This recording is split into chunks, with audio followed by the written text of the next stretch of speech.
Hello there, welcome to Season 3 of the Coming Down to Earth with Spirit podcast with me, your host, David Hale. In this season, we'll continue talking about all things to do with mediumship, the spiritual world, but also answering your questions to help you on your own spiritual journey or mediumship development. In this new season, I'll also be introducing some new horoscope readings done month by month per star sign, so do keep your ears out for those. But without further ado, let's get into this episode and I'll see you on the other side. Hello, you lovely lot. I hope you're doing well. Thank you very much for listening to the podcast and thank you for tuning in to this episode, which is part 2 of the evidence episode. So if you haven't listened to part 1 first, I suggest you go back to listen to that and then listen to this. But if you have listened to part 1, welcome to part 2. So I talked in general about the evidence, what is evidence and what really should we expect with evidence. So with that said, I'm going to talk about some personal examples here to show you what evidence I felt was great and what evidence I felt was maybe not so great. It was still good, but there could have been more to it. And then you can make your mind up as well as what you would consider to be good or not so good evidence. I don't like using the term bad because it sounds really negative, but what you would consider really good or maybe not so good evidence. But again, it is still very subjective, as I said in the previous episode. So if we look at, actually let's firstly look at those spirit people who do choose to come through. And I alluded to it slightly in the previous episode that we can't always control what is said by spirit or who comes through. And there was an example of that when I did a demonstration a couple of weeks ago, and I had this spirit person step forward before I even went to the venue, and what I saw was a female who kept talking to me about a Purdy haircut, and I saw the haircut in my head, and I'm glad I heard Purdy because I wouldn't be able to recognise the haircut as it was, but I heard Purdy haircut. And it's very, I think it's a 60s, if I'm right there, very 60s kind of female hairstyle. It could be 70s, I'm not sure, I think it might be 60s. And anyhow, I held on to that link and got to the venue, and that was the first link that I started in the evening. That's the first spirit person that I started with, and no one put their hand up. And I thought, oh, here we go. I've got a room full of 30 people here, and no one's putting the hand up for this particular person. And it wasn't until I said, I'm not changing this is who I've got, I can't take back what I am receiving here, she's here for somebody. And the lady sat at the side, she understood, the lady with the Purdy haircut. I'd also explained the character and the personality I had as well. And I think sometimes when we go and watch a demonstration, we're expecting our mother, grandmother, grandfather, grandmother, somebody else to come through who's closer to you. But that's just one example of anyone that you're connected to or were connected to in life can come through. And it turns out this lovely lady that came through was the teacher of this lady. And the teacher was very supportive to this young lady. They got on very, very well. And wanted to come through with a certain message, which I can't remember what it was now anyway. But that went to prove that it doesn't have to be a relative that comes through. It can be, again, anyone you're connected to. So she took all the evidence that I said and the message that I gave as well. And staying along that theme for a second, I did a very off-the-cuff reading with a friend, Caroline, whose mother Dolly is one of my guides. Long story, but we went to see another medium work, and whilst we're waiting for her to come on, my friend's old postman came through. I got his name, I got the colour of their front door at the time. Now, bear in mind, this woman's in her mid-50s. He was the postman when she was 5, but he still came through and gave her some advice for her back, because her back was not very well. So gave her some advice for her back. And again, you've got to look at that and go, well, there were things in there that I could not know. I got his name. And again, the colour of her front door when she was 5. How am I going to know that? So again, it goes to show that anyone that you are connected to can still come through. But also, that in that little mini read that I did very quickly off the cuff, waiting for that medium to come on, to my friend, that evidence was objective, because to her, there's no way I could know her postman's name and the colour of her front door when she was a kid. So to her, that's very objective. But if I gave that to another person who's looking for something else, then that would be very subjective and maybe seen as not very good evidence. But to her, in that moment, when she wasn't looking for any kind of evidence, because we wasn't there to read her, we were there to be read by this other medium. To her, it was objective and it's fantastic evidence because she wasn't expecting anything. There was no expectation there. So again, it goes to show that, again, evidence can be very subjective depending on what the expectation is from the client and what evidence it is that you give. So I just wanted to talk about that for a second, is that, again, we need to get away from family relatives, your blood relatives that come through. It could be anyone that you're connected to that can come through in a reading. And as mediums, we need to sometimes expand our mind to it can be anybody. Not necessarily going to be an older relative. We've all got older relatives who are in spirit, so that's obvious. But it's expanding our mind enough to go, well, that person can come through. That person that's not necessarily related can come through. That person over there who you know about can also come through. They might not be connected to you directly, but you still know about them. They can still come through. And I found that sometimes some people in the audiences can be used as the poster person for certain people. So, for example, I could have someone sat in a room and their best friend's child, who sadly passed, comes through, which happened the other night. Now, yes, that's not necessarily a direct connection between that lady and that child, but she's able to get any message that I give her to her best friend, who's the mother of that child, who needs to hear the message that her child is okay in spirit. So that can also happen. So I just want to talk about that very quickly, to get that part out of the way whilst that was on my tongue to speak about. But let's look at some of the evidence now that we can possibly bring through. And again, talk about whether you think it's, well, not really talk about it, is it? Because I'm just telling you.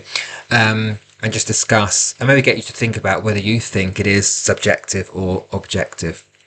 So some of the evidence has been, one of my students that I was working with a while ago, her brother had connected and I was giving her a reading and telling her about his personality, his character, how he looks and all that business, which she understood. She was laughing at because I was describing him down to a T, so she knew that I had that connection there.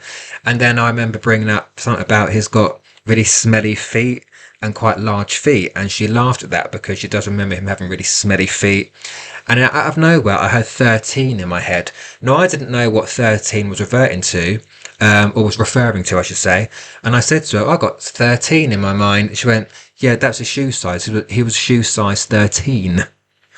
Now, to her, that was fantastic evidence because, I mean, ultimately, a size 13 shoe that's not common. But if I'd have said 7 or 8, to a lot of people, that would be obvious because I guess, I'm just a guess here, I have no data to back this up, but I know a man's average shoe size, I think, is probably 7 or 8. I could be making that up completely, but in my mind, that's what it is. So to her, by me telling her what shoe size her brother was fantastic, because how would I know that? I've never met her brother. I don't know who he is. I've only met him in spirit. But I was able to say that. So that cemented for her that I had her brother because of that shoe size. Now, to another person who's looking for some other information, other evidence, might not see that as being fantastic because they're waiting for me to tell them how that person died. but I've got a long wait for that because, again, just give an insight about how I work. Spirit very, very rarely tell me exactly what they're passed from. Now, to some mediums, that might sound that's really shit, and some others might go, I don't get it either. But it's not. I don't know why. It's just not how spirit work with me. I get loads of other pieces of evidence, but I might get that the passing was very fast, or it was a drawn out illness, or it was out of the blue, or it was very quick. But I very rarely get told exactly how someone passed or what they passed from. And I don't know why. It's just not how spirit work with me. I don't know if it's because when I'm on platform I am quite jovial. We do laugh and do keep it uplifted. I don't know if it's spirit saying to me that that's how I need to keep it. They don't want to give me any distressing information because they want me to keep my demonstrations quite light and quite uplifting and not be too downtrodden or maudlin or whatever else. So maybe that's the reason why, but I very rarely get how somebody passed. That's just not how I work, right? So another person, size 13, someone said, you could have guessed that. But in my mind, well, how do I guess it? I heard it in my head. Again, I don't know this person. I've never met this person physically. I've got no idea what physically, or logically, what size his shoe was. So to get that, I feel was good evidence. And also, when it comes to things like dates, I know, again, when I talked about the checklist in the previous episode, on that checklist is months of significance, maybe a number or a date or something like that. And some people are really great at pinpointing dates. Some people are really good at that. Sometimes I'm not. Sometimes I get some spot on dates, sometimes I don't. But I did a demonstration recently where I brought through, I can't remember, I brought through somebody and I heard Pat in my head, and I went to the person and his name was Pat, and then I got some evidence come in, and then I heard the 9th. When I get numbers coming through, generally for me it's the representative of a particular date of a month. And I heard 9th in my head, and I said, right, I need to give you the 9th of a month. And he said, yes, that's my birthday. Now, if I just left it there, on its own, it doesn't look like it's that great evidence. I've given a pinpoint date, which represents his birthday, but for some people that might be, it's okay. You gave a date, it was correct, but you could have given other stuff around it. So, I could look at that myself and go, and actually, just give number 9. It's nothing that will blow you away. And then I heard May in my head, and I thought, I need to put it aside. I thought, right, I need to give the month of May as well. And he said, yeah, my birthday is the 9th of May. So for me, that's a bit more impressive. Again, to other people, they might think, maybe not. And I said, if I can get the year, then, I'll eat my hat. So anyway, I had 1948 put in my head. No idea if I was correct with it, but I just what I heard in my head. And he counted on his fingers. He said, no, that's the year of my brother's birth. He was born on the 8th of May, 1948. So you put those things together, I think that's bloody good evidence. But I still don't take it for granted, because the next reading I didn't get any dates at all. So again, showing that it all depends what spirit wants to give you. But also it keeps it variety, because if you get the same information every single time, you become a spiritual robot, in my opinion. And so in my readings, if I do a demonstration, I do about 6 or 7 readings, none of them are the same, because spirit have their own personalities. Like they did in physical life, in the spirit world, they still have their own individual personalities. They have their own individual life stories, and therefore they're going to have their own unique evidence. So that reading and that moment might have seemed fantastic, but the next reading I did might not have seemed so fantastic because I didn't get that spot on date. But again, it goes to show that spirit will give what they need to give in order to prove their existence to the person that I'm reading for. And there's another thing to quickly mention, is that when you've been doing this work a while, you start to understand that spirit don't need to prove to you that they're there, because you should know that. They need to prove to the person that you're reading for that it's them coming through. I know they're there, so they don't have to prove to me anymore that they're connecting with me. They need to prove to the person I'm reading for that it is them connecting. And I think sometimes that takes time to get your head around, especially when you're a new medium. When you first start learning, developing, the mindset is different. You want spirit to prove to you that they are there. You need them to tell you X, Y, and Z, so you believe that you are connecting to spirit.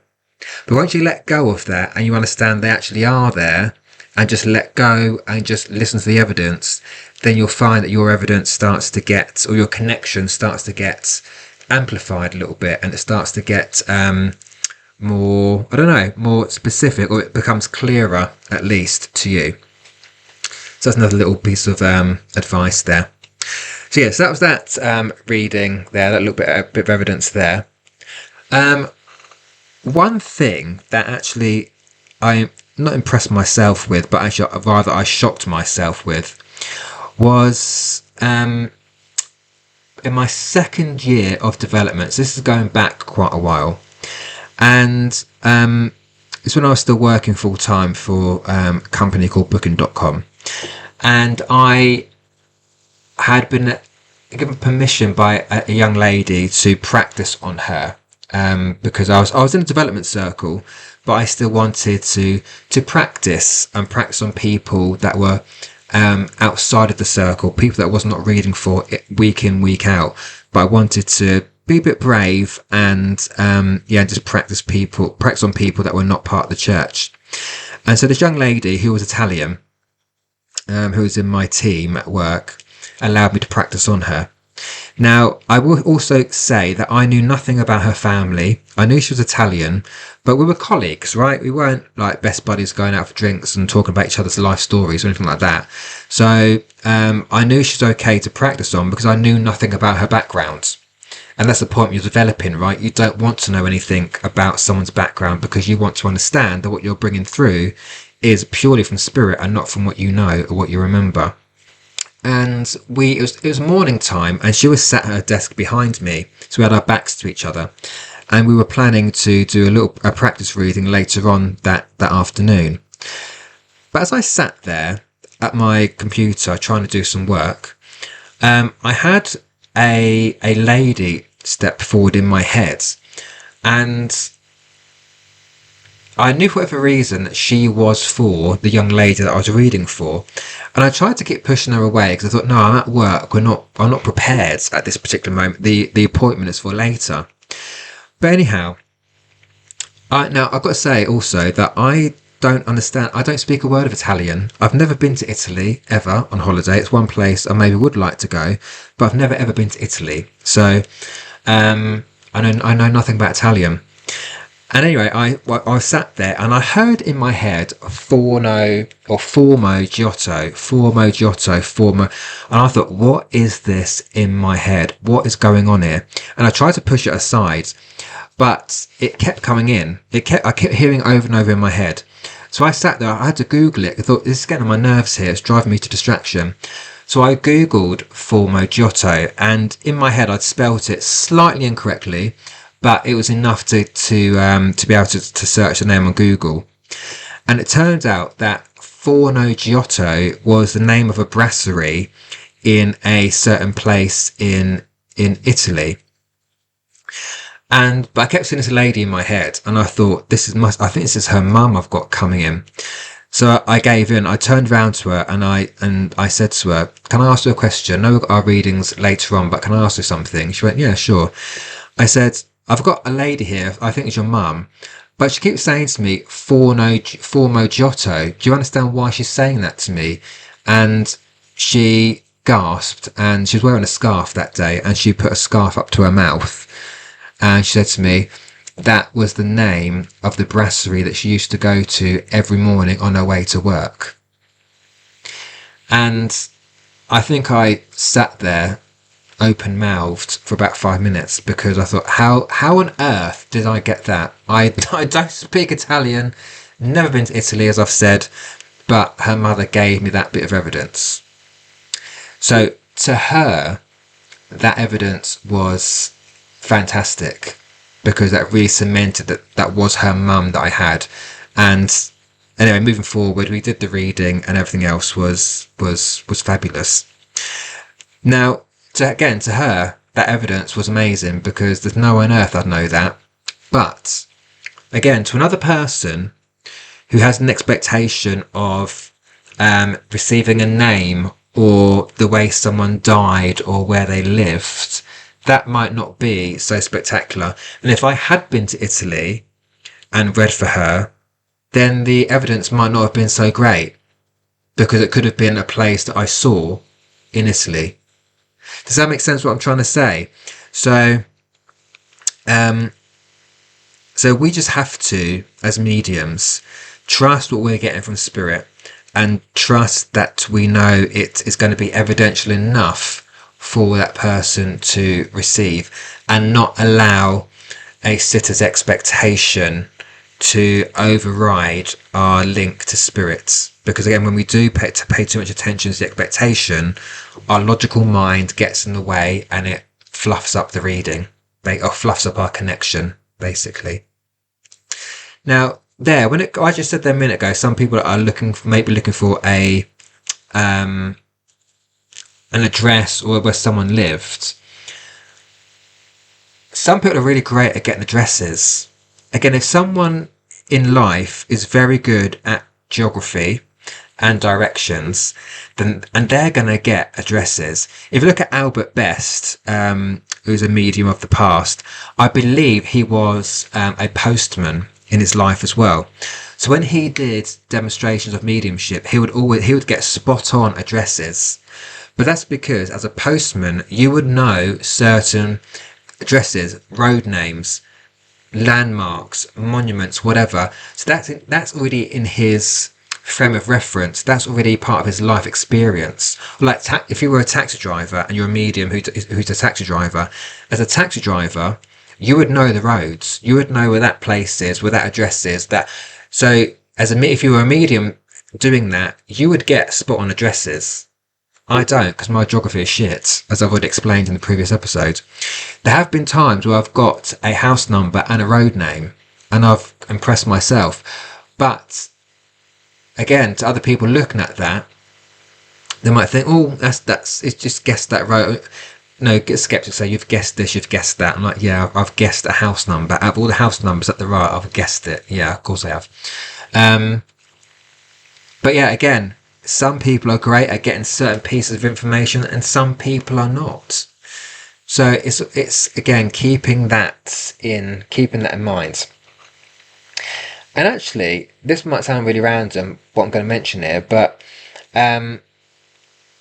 the colour of someone's skin, do you know, I don't get that in readings. I don't get told I'm a white person, I'm a person of colour, I'm Asian, or I don't get any of that at all when I do readings, ever. And I did ask Spirit that as well, and I said, why is it because I have done readings where someone said to them, are they black? And I'm like, I don't know. And you think, well, you should know, because you'll see them in your head. But it's not how I see them. And I said to Spirit, why do I not get that as evidence? And the response my team gave me is a couple of reasons. One, because I don't see people like that anyway. When I meet someone, I don't look at them and go, oh, how nice to meet you. Oh, you're black. Or, oh, you're white. Or you're this, that. It's not how I see people. I see people, as we should do, right? So it's not, I don't live my life with all black and white and this, that, and the other. No. But also, Spirit don't have a colour. Your physical body has the colour. Your spirit doesn't.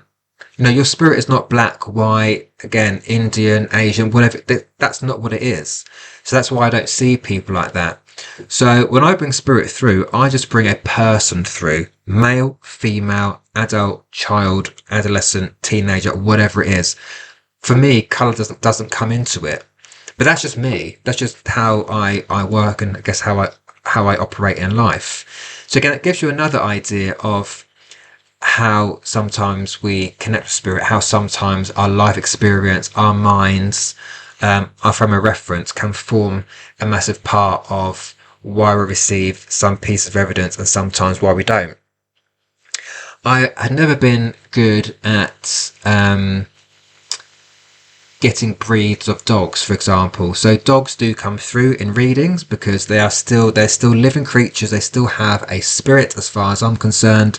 And I've connected with many animals, many dogs, cats, parrots, horses in the spirit world. And although I have a dog and my family has always had dogs, I'm not very good at spotting a breed. Unless it's a real common breed, or one of a dog that I've owned. I don't look at it and go, oh, you're this, that, and the other. And so in the past, whenever a dog's come through, I'm just aware that there's a dog there. I can't tell you what breed it is, but I might be able to tell you their name or their size or a different feature that they may have had, whether it be a floppy tongue or long hair or a short tail or whatever it might be. I might be able to bring some of that through. But I don't generally get the breeds until, I've done it a couple of times. It's been very clear. But then again, the same demonstration I did where the lady with the purdy haircut come through. And the second half of the demonstration, when I came on, I saw a Staffordshire Bull Terrier, I would call a Staffy, in my mind. And I saw it as a little black Staffy.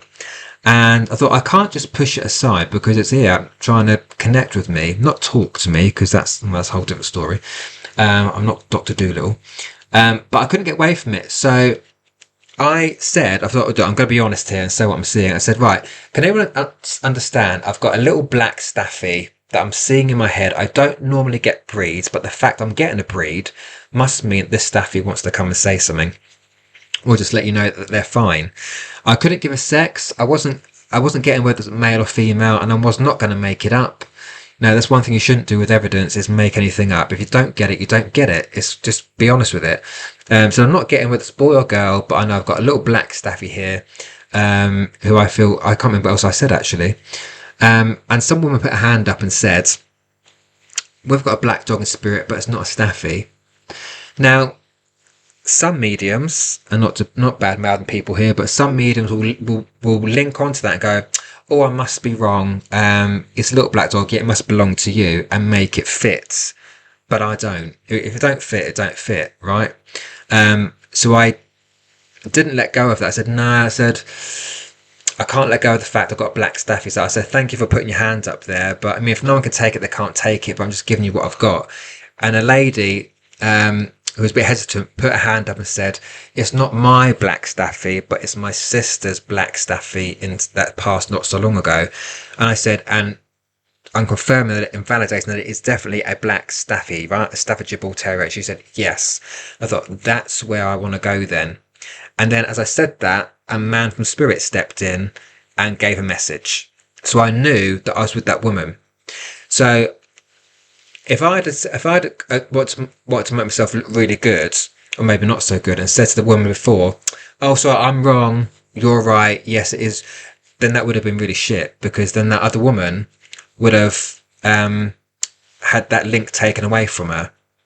So it's important that you trust your instinct and you don't say yes just to make things fit. It either does or it doesn't. Now, for some people, the evidence might have been really good. I've got a little black Staffy, and then a gentleman connected to this lady came in. Some people might think that's really great evidence. Some people might think, oh, it's shit, you just said a black Staffy. They're quite common dogs. And I agree they are, because my sister had one, who passed not so long ago either. Some people might say that's really shit evidence. And if I look at it and go, if I look at it, I would go, well, actually, you might be right. It's okay evidence.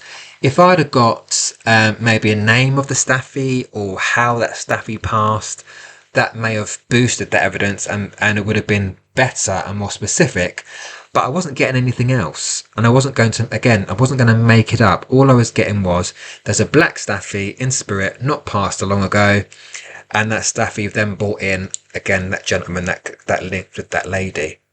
So, again, I wasn't going to make myself try and look really good or make anything fit. It was just saying what I saw, not making anything up. But we got there in the end. Now, again, if you look at the evidence of that, it wasn't the most evidential piece of information to prove that I was communicating with that dog. So some onlookers might have looked at that and thought, the evidence was a bit wishy-washy. But again, I simply gave what I received.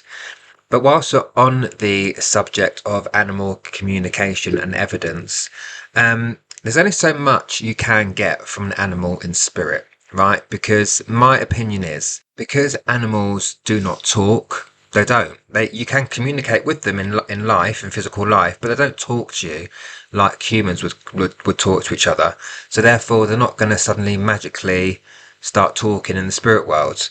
They can send I guess memories through or certain thoughts through, but I'm not when I'm communicating with an animal, I'm not there having a conversation with them, because to me that sounds just a little bit ridiculous. But they can still give you evidence. So again, I'm going to give you a couple of real life examples just to show what kind of evidence that animals can bring through. So again, bearing in mind that I don't always get breeds. At the beginning of my development, I never ever got a breed of dog. And now and again, I will get the odd breed like that Staffy that came through, but generally I don't get them. So because I don't get breeds, I want extra evidence to show that this is the dog coming through. It didn't quite happen fully with that link I just spoken about with the black Staffy, but other situations have arisen.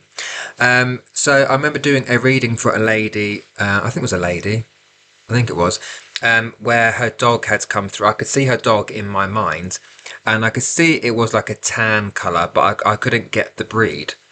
And then all of a sudden, I saw the image of this dog chasing a carrot. And it sounds really random, but it was chasing a carrot. And I didn't say anything at that point. I thought, why am I seeing a dog chasing a carrot? And then I had Jasper put in my mind, and I thought, it's a bit random, but I will say it. And so I said to the lady, would you understand why I'm seeing this dog, which she confirmed was in spirit anyway, but he's chasing a carrot, but I'm also getting I think it's the name of Jasper being put in my head. And she went, yes, that's because the dog's name was Jasper, but he was named after the late British comedian Jasper Carrot. So if you've not heard of him, you can Google him. He was a very famous British comedian. His name was Jasper Carrot, and his dog was named after him. So that way that dog got their evidence through was really symbolic in one sense, but in whatever way they did it, they put the name Jasper in my head. So that's how I got that link through. Now, to that lady, that was pure evidence that her dog was coming through. So if she was in any doubt that animals could come through, for her in that moment, with the feedback she gave me, that proved to her unequivocally that I had her dog. Because how would I know that a dog's name is Jasper and that he was named after Jasper Carrot? I didn't actually know that during the reading. I was just given what I was getting. So I didn't put the Jasper and the carrot together, because that just wasn't in my mind. So that proved to her that was her dog coming through. The only other one I can think of at the moment is when, again, I was doing a reading for a lady who, again, I had picked up that a little dog had come through. And again, I couldn't get the breed, but I knew it was quite young when it passed in quite a tragic way. So I was able to pick that up about the dog, about the situation. And she confirmed that, yes, that she had this dog, which was a puppy, and she only had this dog for a number of weeks, maybe 6 weeks, I don't know. And it was unfortunately, it was hit by a car, and shortly afterwards passed. Now, I could have left the evidence there, which is not a lot. Looking at it, it's not a lot of evidence that I gave. But as I was thinking that in my head, but this is not a lot of evidence, I suddenly saw a field of bluebells in my head. And I thought, why am I seeing bluebells? And, it could be a name. It could be, I don't know, the actual plant, flower. So I just said to her, this dog is showing me bluebells. And she gasped. And she said, yeah, the only one time that we took this dog out on a walk, because it was very young, it was a pup. So only had the chance within those 6 weeks to take this pup out on a walk, and the only walk that she took this puppy on was through a bluebell field. So again, to her, that was absolute evidence that it was her dog that was communicating, by letting her know that although this little dog passed away tragically, that was a little memory that this dog contains about the limited time he spent with his owner, which was walking through a bluebell field.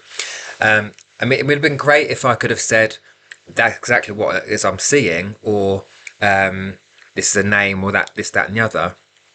But I think with mediumship, sometimes you just got to say what you see, because if you start over-interpreting or putting your interpretation on every single thing that you receive, you're going to completely lose the evidence. You're going to mess it up, and everything's going to lose its meaning.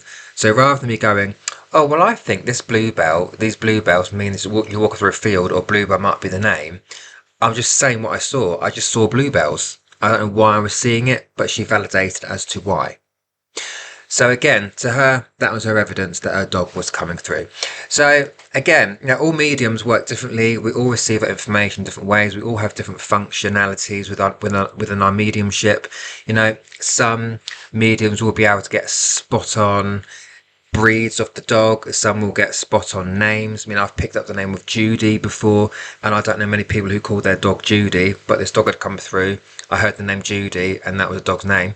So it happens sometimes, but not all the time. So your evidence again will vary depending on the spirit communicator you've got coming through, whether it is an animal or indeed a dog. So I just wanted to talk about that, because people do ask me, do animals come through? Can they really communicate? And in my experience, yes, they absolutely can. Now, having said what I've said earlier about we are just receiving information from spirit and with whatever they want to give us, I do believe that we can work on our evidence, and I think that's an important part of the development of mediumship, is to be open to always constantly developing. And I do the very same thing. Whenever I leave a demonstration, I think to myself, was that good enough? Or if I look at a piece of evidence that I gave, I then think to myself, could I have expanded on that? Could I have said it differently? Could I have got more evidence come through? But yeah, there's a fine line between analysing and beating yourself up, and I think we have to find that line within mediumship and not go over the line to beat ourselves up. We need to kind of stay behind the line, analyse, learn from what we've just done, but don't beat ourselves up about it. I used to, when I first started, I used to beat myself up for not being good enough, not having clear enough evidence, not leaning into evidence enough, or thinking that what I have done or said has not been enough. But actually, looking back at it, it was okay, it was good enough. I was still learning, but I'd also receive feedback via email or through my social media platforms telling me that reading you did for me has really helped me, but it was that same reading I thought I didn't do well enough in. But that client felt it was good enough because they got something from it. So I think sometimes when we're looking at the evidence we give as mediums, we're always going to think it's not good enough. We're always going to think, have I done enough? Did I give enough there? Should I have given that evidence, this evidence, that evidence? But actually, it's not up to us to judge it. It's up to the client to decide whether they thought it was good enough or not. Hopefully, most of the time it will be. Sometimes, again, as I said before, some people might walk away feeling a little bit disappointed, but I think that's just because of the expectation that they've had for that reading. They want to know X, Y, and Z, but it's not. It doesn't happen that way. We are not. Spirit are not beholden to us, or the other way around. What way do I want to say? We can't demand that spirit give us a certain piece of evidence. We can ask for it sometimes, but we don't always get it, because it might not be something that particular medium is able to perceive correctly in the mind. But also, what I say to people is, we cannot demand that spirit give a certain piece of information, because, put it this way, when your grandmother was alive, Would you have demanded that she do what you say? Absolutely friggin' not. She would have told you where to go or give you a clip round the ear hole, like my grandmother would have done. So if you didn't demand they do what you say in physical life, what makes us think we can demand they do what we say just because they're passed over? Does that make sense? So we have to really be open as clients or sitters when we go for a reading as to what's going to come through, and trust that what's going to be said is right for you in that moment in time. But yeah, as a developing medium, I mean, you can, if there are certain areas that you want to work on, if there's certain pieces of evidence you want to receive, then work on it. Speak to your spirit team and say, look, I'd like to start receiving this type of information or that type of information, and try and see it unfold. But again, it's not going to work if you're too much in your head about receiving other pieces. So again, if you really want to start receiving addresses, for example, but in your mind you don't think you're going to be able to get it, then you're never going to get it because your mind's telling you can't get it. And actually, if you relax into it and allow it to come in, it may start coming in. But let's also face it, now we all have our own niches in our mediumship communication. So for me, I know one of my niches in my spirit communication is really bringing through the character and personality of the communicator. As I mentioned before, I'm really good at placing significant months of the year or anniversaries attached to that person, and other bits and pieces as well. Sometimes I get names spot on and sometimes I don't. But again, I feel that's also spirit giving us what they feel we need to hear, or to back up evidence that we are receiving. So for example, I was doing a demonstration at a church where I had brought a lady's mother through, and she understood everything I said about the evidence that I gave to do with the mother. And I said, you've got an uncle in spirit as well, because your mum's talked to me about a brother being in spirit with her. And she agreed. And I said, and all of a sudden I'm seeing a military guy, because I almost want to salute as I'm stood here, but I'm seeing a man in uniform. She went, yes, that is the brother. And I mean, I could have left it there as that's evidence to her, is that her uncle was in the military.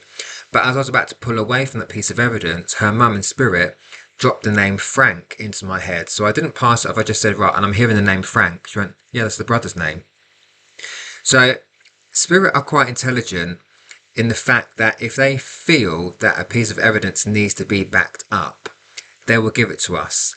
So again, I could have left it at the military guy who's the uncle, but that mum in spirit wanted her daughter to know that she is absolutely with the brother in spirit by giving me his name to back up the uncle and the military guy.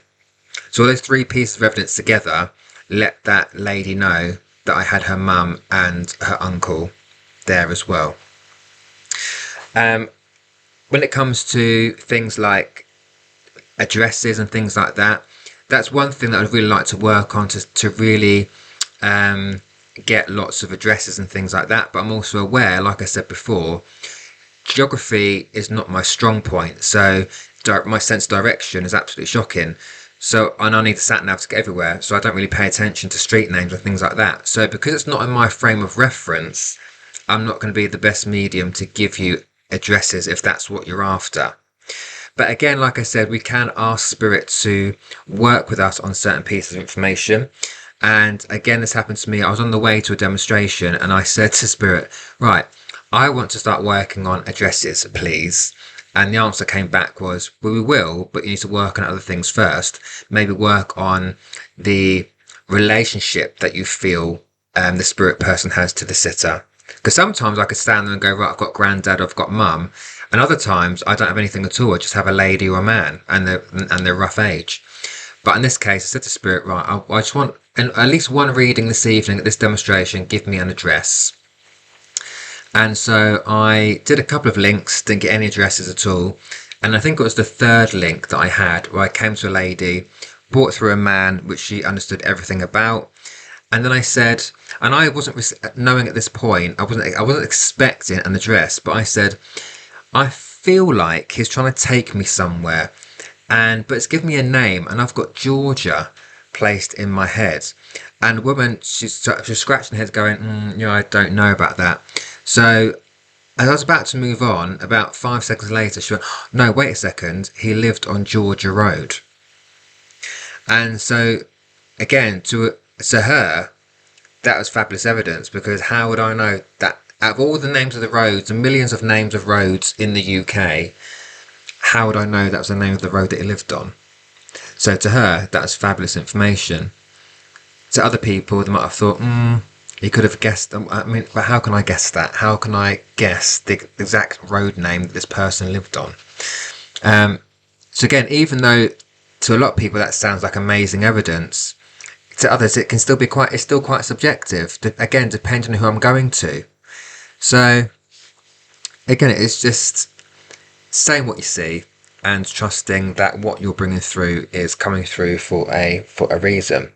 But again, that's just one part of my mediumship which I would like to develop on, and maybe it will, maybe it won't, but we'll see what happens a bit later down the road.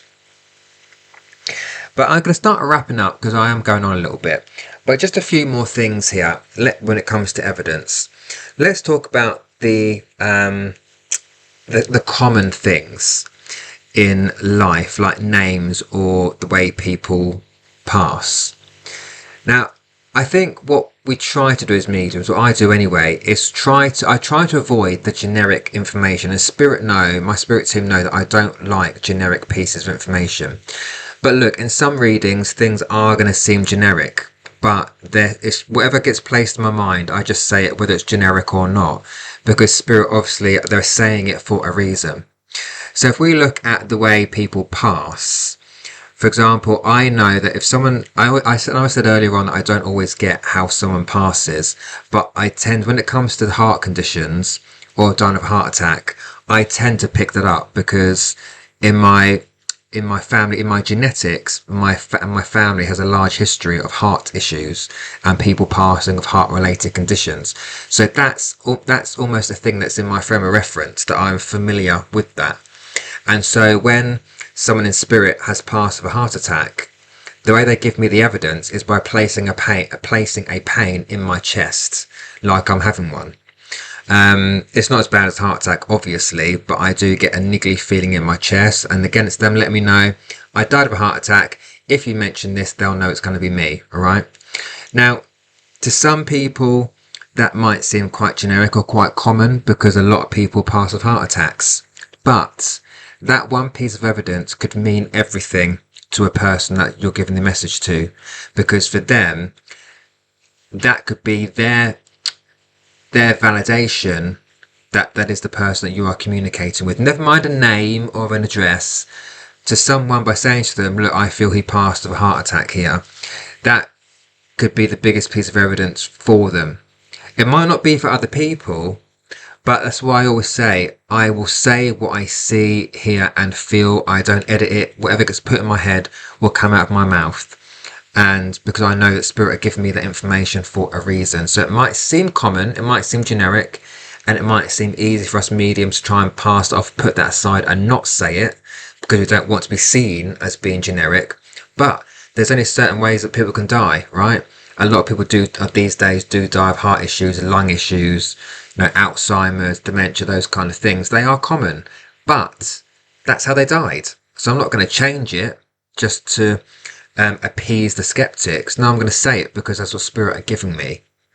So it's important that although things might be common, we do still say them.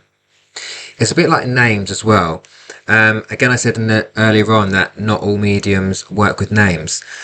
But for me, I do. Again, not in every reading. But this is something that's also developed through my mediumship. When I first started developing, I never, for about a year or a year and a half, I never got a single name ever in any reading that I did. And it's not until I started to relax into my mediumship more and became more open to receiving these certain things, I would get names placed in my head and I would say them. Now, some names that come through are clear as day and they fit with that reading. Sometimes I might get an initial come through. Sometimes I might get a bombardment of names with the same initial come through, and I've got to work out in my head what is this. So sometimes it's a lot clearer than other times. But again, I think the thing with names is that people are afraid to say them if they're common, like John or Mary or Paul or whatever name you want to put on it, William. But again, to some people, a name is everything, and to some, it's not. I don't get caught up on names because, for me, a name is not unique because we all have one. The name of that person in spirit does not define who they are. The character, the personality, their memories, those are the things that are more, I don't want to say more impressive, but more validating, because anyone can say a name. Yes, it might get placed in the head, and therefore we should say it, but those other things are far more important than giving a name to some people. And this is again where it comes objective and subjective. Some people want a name and some people are not bothered. They'd rather have other things coming through instead. So for example, I was doing a demonstration in Bognor Regis with my good friend Bill Hughes, and it's my second time doing it with him, I think, on the platform. And I came to a lady in the audience who is another medium, but I knew nothing about her background. And I was given evidence. I think her brother had come through, and then all of a sudden I heard the name Tony and Terry in my head, and I said, "Well, I'm hearing the name. I'm not sure whether it's Terry or Tony, but I'm hearing Terry, Tony." And she burst out crying. And was it Tony or I can't remember which name it was, but either way, one of those names was her father's name, who passed the day before. So to her, just me giving her that name solidified for her that her dad, who passed yesterday, like the day before, had made it a spirit and had been reunited with her brother in spirit. So to her, that meant everything. But to another person, they might think, "Oh, it's just a name. What else can you give me?" So again, it's not thinking that you have to give certain pieces of evidence just to appease the person. If you don't get a name, you don't get a name. End of story. But if you do, fabulous. But just to come back to the common names, I mean, it's very tempting when you hear the name John in your head to push that aside. But John could mean everything to that person. But also, if I look at family names in history, people are going to say, "Oh, John's a common name."